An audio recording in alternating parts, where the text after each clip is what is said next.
brand. The Kardashians is the brand, you know, whatever. And I felt like I had an image, you know, that I wanted to be able to control the narrative on, and that's what made me popular with people. But it wasn't necessarily a brand at the time. Currently, I'm proud to say Bonnet Chronicles is the brand. And so now I finally understand what that means and how you have to build that up, cultivate it, you know, always keep it out there in the public eye, having a publicist behind it, and just elevating it every step of the way, never being complacent with where it is. And so for me, Bonnet Chronicles started out on Instagram, and now it's on Tidal, and now it's on its way to being a full sitcom. And so just keep elevating. So yeah, that's the best. Elevation, right there. How's everybody doing? That's good, that's good. Now, I'd be remiss to just say I was honored to be on a panel with all these amazing queens and powerful women. So I salute all of your brands, and it's a pleasure to be here. And I salute this young man to my left, Mr. Ernest. I don't know why you over here trying to play humble, but it's to be in a room where it's so many brands. I don't think I want to sit here and talk about what I've done, doing, or have done, because I think I'm a forward-thinking type of individual. And my brand, if anything, is about building other people's brands and building our community and giving people opportunities and creating platforms on different levels so that brands can flourish. And honestly, I feel like it's about our community controlling our narrative, because there's rooms full of brands with all the brands. And so when we take charge and there's events like this, you know, I'll step out of my busy schedule anytime to come and speak to the community and empower each individual to understand how to work their brand. So you guys are the most important brands to me. To be honest, it's drive more than anything. I mean, I've seen and discovered and helped develop some of the best talent, but talent is nothing. You know, talent, everybody has talent. Everybody in this room is talented. We all can do something extraordinary. And you know, and it's just about the time and effort and the focus that we put on our talent. But talent isn't what creates productivity. Productivity and effort and drive, those are the things that really generate success. You know, and like they said, you know, when opportunity and preparation meet together, that's when success begins. So you have to make sure, take it. I'm gonna always offer an opportunity, but if you're not prepared for that opportunity, you're gonna miss your blessing. So it's really about standing forth and standing out. When you walk in the room, or when your brand is standing next to other brands, what makes a person, what makes a person gravitate towards you or your brand? Like, is it a star quality? Is it a trust? Brand is also synonymous with the word trust. Like, why do we trust and engage with all of these people up here on this panel? It's just based off of something that we offer, something that others weren't offering. So talent comes a dime a dozen. I mean, I was finding talented white kids every week for America for 10 years, you know what I mean?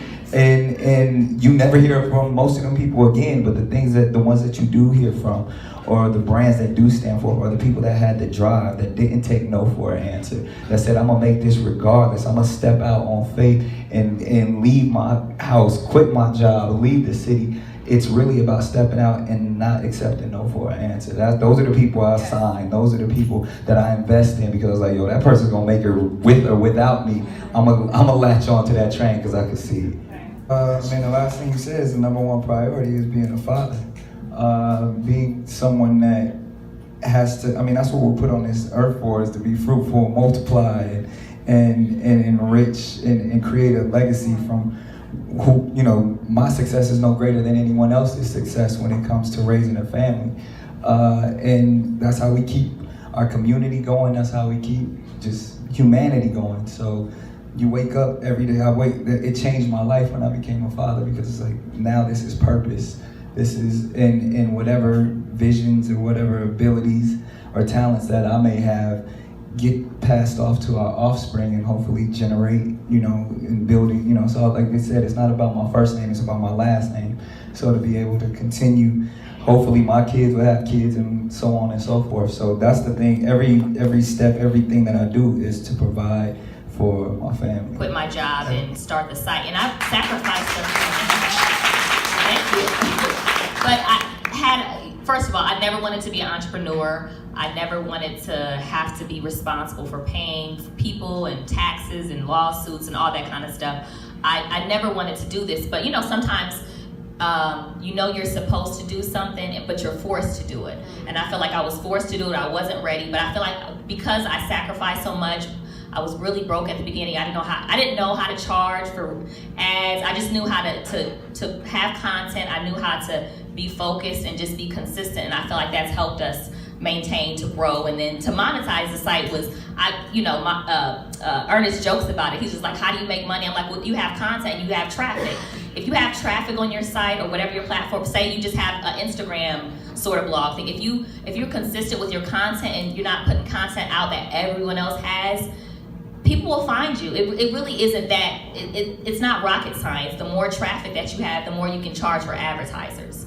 So that's basically how we were able to, and then you gotta have somebody, I have a business partner, he's not here, Maya, you gotta have someone that knows how to make money and knows how to sometimes hit people over the head, so, but that's with any business, I feel like.